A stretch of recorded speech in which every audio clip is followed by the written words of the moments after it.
Okay, so I need to tell you about the weirdest lawsuit I've read all year. It's 41 pages long. It's from Apple, a company that almost never talks about anything, and it reads less like a legal document and more like a group chat that got completely out of hand. Here's the setup. Apple is accusing its own former employees of basically running a spy operation. Stolen laptops, a security bug used within hours of someone quitting, actual text messages quoted word for word forever in federal court. And the company on the other end of this? OpenAI.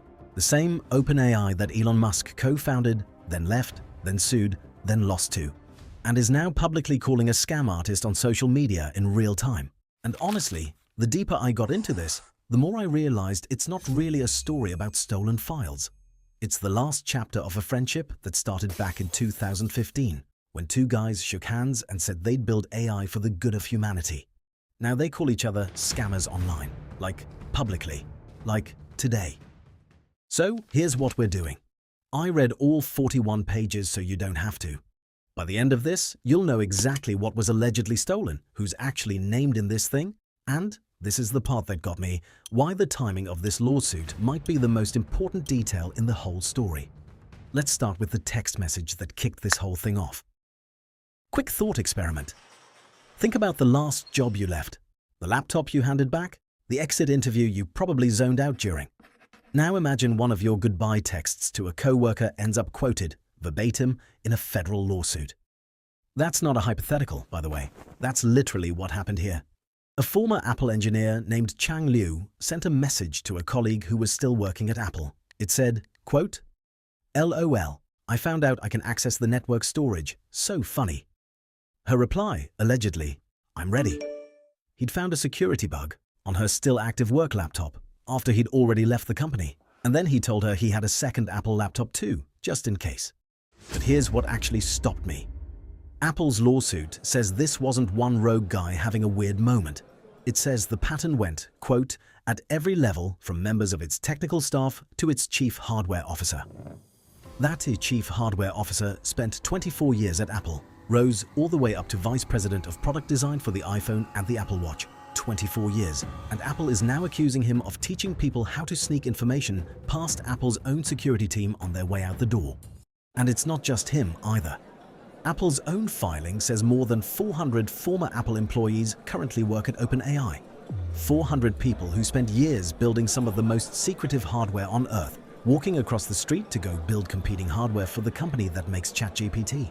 So look, people leave jobs all the time. That's not the story. The real question is what they allegedly took with them, who's actually behind it, and why this is exploding into a public fight right now, in the middle of the biggest AI hardware race in history. Let's actually go through it. So Chang Liu spent 8 years at Apple as a senior systems electrical engineer. Solid, long tenure. He leaves for OpenAI in January 2026. Normal departure, you hand back your laptop, you do an exit interview, everyone shakes hands. Except, according to Apple, he didn't do any of that. He kept at least one company laptop, skipped the exit interview entirely, and then, allegedly, found a rare authentication bug that let him get into Apple's internal network using a laptop that technically belonged to someone else. Someone's still working there. Hey, quick pause, because I want to make sure this pipeline actually makes sense before we keep going. Here's the chain, simply. 1.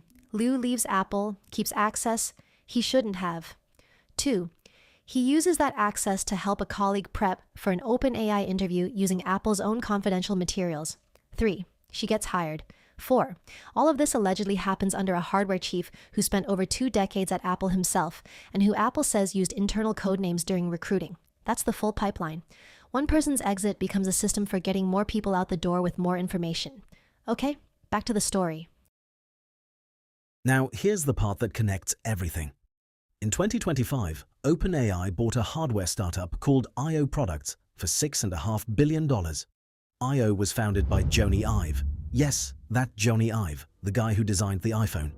He's not personally named as a defendant here, which is interesting on its own, but IO Products is. Apple's lawsuit claims IO used one of Apple's own proprietary metal finishing techniques and misled one of Apple's actual manufacturing partners into thinking Apple had approved it. Apple's own language in this filing is unusually blunt for a company that basically never comments on anything. OpenAI's nascent hardware business now rests on the shakiest of foundations, rotten to its core. OpenAI's response was a lot more measured. We have no interest in other companies' trade secrets. We remain focused on building innovative technology that empowers people everywhere. Both of those are now permanently part of the public record. Make of that what you will. Okay, so here's the detail that actually got me thinking. This lawsuit landed 2 months after OpenAI won a completely separate trial, one where a jury ruled Elon Musk waited too long to sue OpenAI over its shift away from being a non-profit. It also landed while OpenAI is preparing for what's expected to be one of the biggest IPOs in tech history. A trade secrets lawsuit filed at exactly this moment doesn't just seek damages, it puts a legal cloud over OpenAI's hardware business at the precise moment investors are deciding what the company is actually worth. So, 3 things I keep coming back to after reading all of this. Not really about hardware, more about how power actually moves inside companies and what it means for basically anyone who's ever had a job. First thing, I'm calling this the departure paper trail. Every piece of Apple's case comes from stuff people leave behind when they quit. Messages, access logs, exit interview records.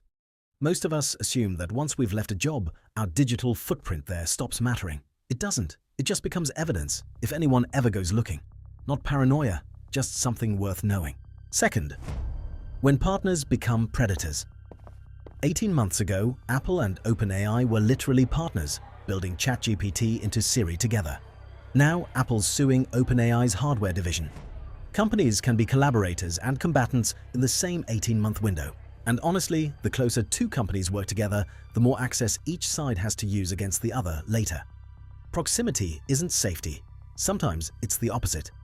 And third, the one that actually surprised me most, the timing is the real story. This didn't happen randomly. It happened right after a trial OpenAI won, and right before an IPO that depends on investors trusting the company's hardware ambitions. A lawsuit filed at exactly the right moment isn't just about justice. Sometimes it's about leverage, and once you notice that pattern, you start seeing it everywhere in business, not just here. Here's where I land on this. This was never really about a stolen laptop.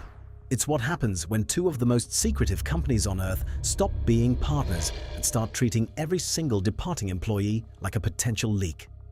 41 pages. 2 companies worth a combined $2 trillion, and a friendship that started with a handshake in 2015, now playing out one subpoena at a time.